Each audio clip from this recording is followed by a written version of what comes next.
이번 시간에는 3절 딕셔너리에 대해서 설명하겠습니다. 딕셔너리는 중괄호를 이용해서 만들게 되고요. 딕셔너리는 키와 그 다음에 값의 쌍으로 된 자료 구조입니다. 딕셔너리에 들어가는 키는 항상 유일해야 하고요. 키의 리스트 타입은 사용할 수 없지만은 튜플 타입은 사용할 수 있습니다. 값은 어떤 타입이든지 가능하고요. 또 중복도 가능합니다. 딕셔너리에서 키 목록이 없는 데이터를 이용해서 딕셔너리의 값을 참조하려고 하면 에러가 발생하고요. 딕셔너리는 인덱스를 이용한 참조는 지원하지 않습니다. 아래 표에는 딕셔너리와 관련된 몇 가지 함수들이 나와 있는데요. 직접 딕셔너리를 만들고 테스트 해 보겠습니다.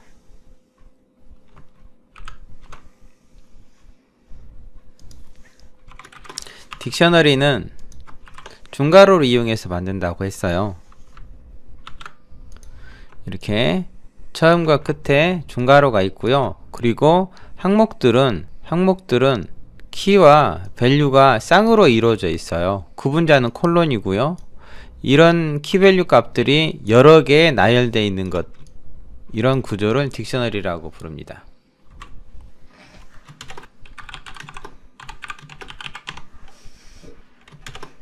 타입 확인해보면 딕트라고 뜨죠. 이걸 딕셔너리라고 해요.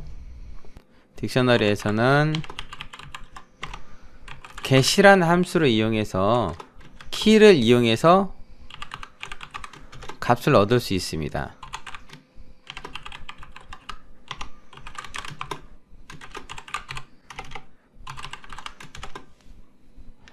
키의 타입으로는 문자, 숫자, 논리, 튜플 등이 들어가고요. 중복이 허용되면 안됩니다.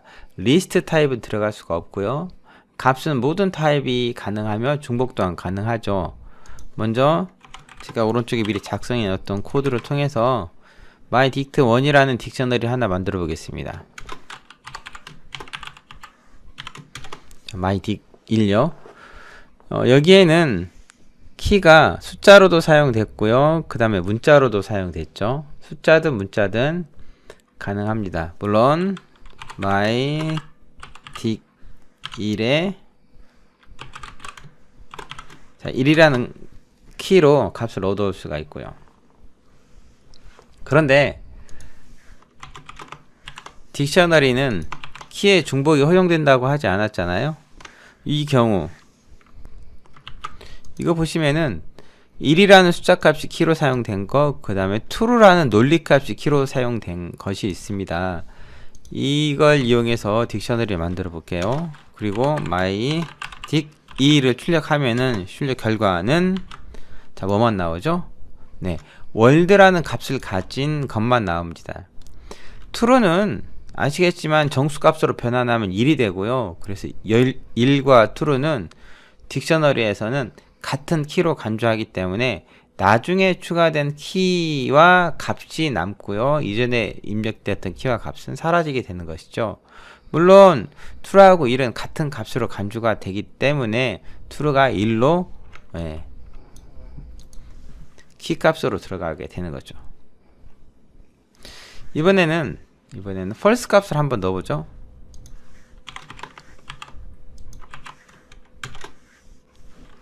mydict3 출력해 보겠습니다. false 값은 0으로 매핑되죠. 그래서 false 값은 이전에 0에 해당하는 키 값이 없으니까 정상적으로 들어가게 됩니다. 그죠? 이번에는 대소문자를 구분하는지 한번 보겠습니다. mydict4라는 변수는요, 키라는 문자열로 되어 있어요. 첫 번째 거는 첫 문자가 대문자, 두 번째는 모두 소문자, 세 번째는 모두 대문자로 되어 있는데요.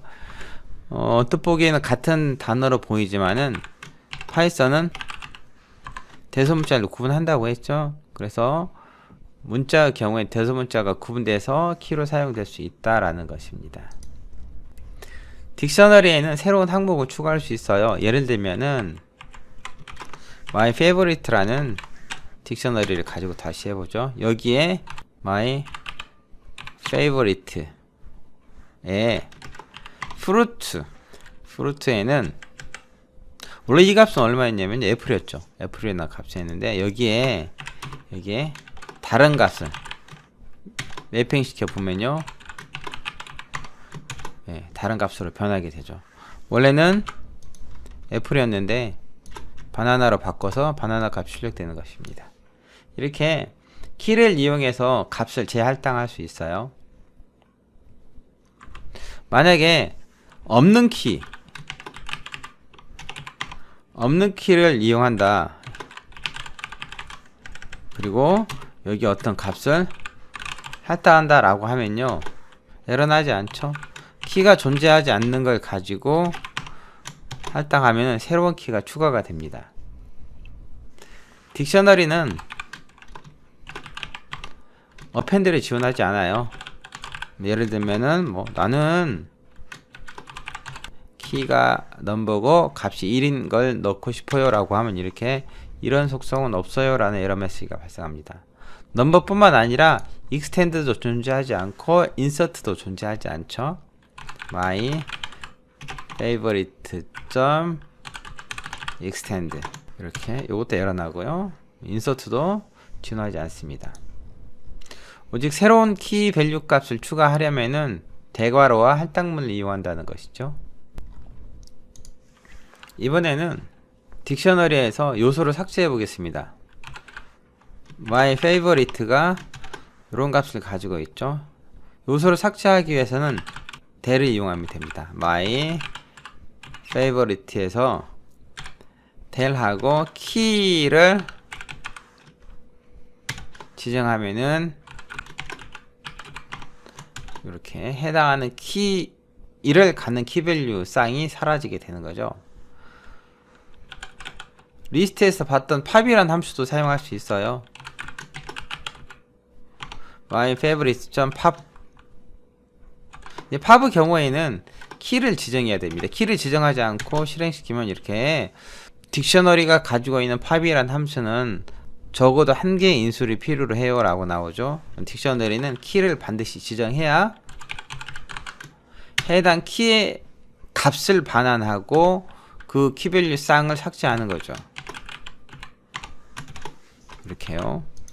원래 데이터에는 넘버라는 키가 있고 그 값이 1이었으니까 그 값을 반환을 하고, 그리고 딕셔너리에서 항목을 삭제하고 나머지 키밸류 쌍만 출력이 되는 것이죠. 딕셔너리 데이터를 하나씩 조회하는 방법도 있는데요, 반복문을 이용해서 여러 개를 조회하는 방법도 있습니다. 기본적으로 for라는 반복문이 있는데요, for fav in my favorite print fav 하면요, 이거는 뭐냐면은 딕셔너리에서 키 값만 뽑아서 반복문을 실행시킬 때 키 값만 뽑아서 하나씩 fav라는 변수에 넣고요, 이거를 출력하는데 딕셔너리에 있는 모든 항목을 다 소비할 때까지 실행시켜 주세요 라고 하는 거죠.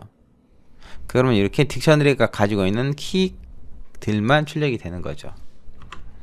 그런데 딕셔너리에서는요, 나는 키를 원치 않고 값을 원해요 라고 하는 경우가 있습니다. 그러면은 fav는 키가 전달돼서 저장이 된다고 했죠. 그러니까 여기다가 원래 딕셔너리인 my favorite에 fav라는 키의 값을 출력해 주세요 라고 하면은 값만 출력이 됩니다. 물론 대괄호 이용해서 어떤 항목을 참조할 수도 있고요, get 함수를 이용할 수도 있겠죠. get 정상적으로 값을 출력할 수 있겠죠. 물론 이런 것도 있습니다. 제가 지금 반복문을 설명하자는 건 아니고요, for key int my favorite keys는 딕셔너리에서 키들을 리스트로 반환하는 거거든요.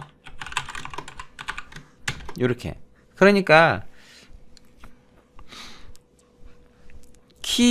키즈가 키들만 나열해 가지고 있는 객체고, 거기에서 하나씩 뽑아서 키라는 변수에 저장하고, 이 키들 중에서 키가 다 소비될 때까지 반복문을 실행시키는 거죠. 그러면은 앞에서 봤던 처음에 my favorite를 반복문으로 실행시켰던 것과 똑같은 키들만 출력이 되죠. 키즈라는 함수만 있는 건 아니고 values라는 함수도 있습니다. for 이번에는 value를 얻어요. my favorite에서 values란 함수를 이용해서 print value 하면은 값만 출력되죠. 그런데 키즈란 함수도 있고 values란 함수도 있는데요, items란 함수도 있습니다. 이거죠. my favorite.items를 실행시키면 이렇게 dict item 타입으로 키와 value가 튜플로 만들어진 리스트 객체로 반환이 되는 거죠. 하나의 키 밸류가 튜플로 만들어지고요, 그리고 그 키 밸류들이 여러 개의 튜플로 만들어져서 리스트 안에 저장된 자료 구조로 반환합니다. 그러니까 반복문 이용한다면요, for item으로 my favorite.items 해서 아이템의 0번째 거와 아이템의 1번째 거를 출력하면은 키와 밸류를 따로따로 출력이 가능한데요, 사실 이 반복문을 조금만 수정하면은 좀 더 쉽게 키 밸류를 따로 저장할 수 있습니다. 예를 들면 for 다음에 키 밸류라고 해서요, 프린트문에는 키 밸류라고 쓰면 더 직관적으로 딕셔너리에 있는 데이터를 반복문으로 처리할 수 있습니다. 이렇게 반복문은 다음 장에서 배울 거예요. 조금만 기다리시면 됩니다. 그때 더 자세하게 설명하겠습니다. 그 다음에 인연산자죠. 인연산자는 딕셔너리의 키에 어떤 값이 있는지를 확인할 수 있는 거예요. 예를 들면 my favorite라는 변수에서요, 자, 이 변수에서 스포츠가 my favorite라는 리스트에 있습니까? 라고 물어보면요, true를 반환하죠. 만약에 키에 오타가 났어요. 스포츠가 아니고 스포트로 했어요. 그러면 이렇게 false로 반환하죠. 어떤 거가 키에 있는지 확인할 때 사용하는 것이 인연산자입니다. 딕셔너리도 복제가 가능하죠. 복제는 카피에 의한 복제, 그 다음에 이퀄에 의한 복제인데요, 이거는 따로 설명하지 않겠습니다. 앞에 리스트에서 카피에 의한 복제와 그 다음에 이퀄 사인에 의한 복제를 설명했으니까요. 딕셔너리에 있는 항목을 참조하는 방법이 두 가지가 있습니다. 하나는 대괄호로 이용한 참조고, 또 하나는 get이라는 함수를 이용한 참조인데요, 예를 들면은 my favorite가 이렇게 현재 fruit, number, sports라는 키를 가진 키밸류상의 값들을 가지고 있다면은 my favorite에 저는 number라는 키를 갖는 걸 값이 뭔지 알고 싶어요, 이렇게 하는 방법도 있고요, my favorite.get number라고 입력해도 값을 얻을 수 있습니다. 근데 그 두 개의 차이점이 뭐냐면요, my favorite의 대괄호를 이용할 때는요, 만약에 넘버에 오타가 나서 num이라고만 하잖아요. 그럼 이런 키를 갖는 게 없어서 에러가 발생해요. 그런데 get이란 함수는 my favorite.get 하고 num이라고 해도 에러가 발생하지 않습니다. 항목만 아무것도 출력 안 될 뿐이죠. 딕셔너리에서 데이터의 항목을 얻는 방법이 대괄호, 그 다음에 get이라는 함수가 있었는데 두 개의 차이점이 있으니까 잘 구분해 주셨으면 좋겠습니다. 오늘은 딕셔너리에 대해서 설명했습니다. 감사합니다.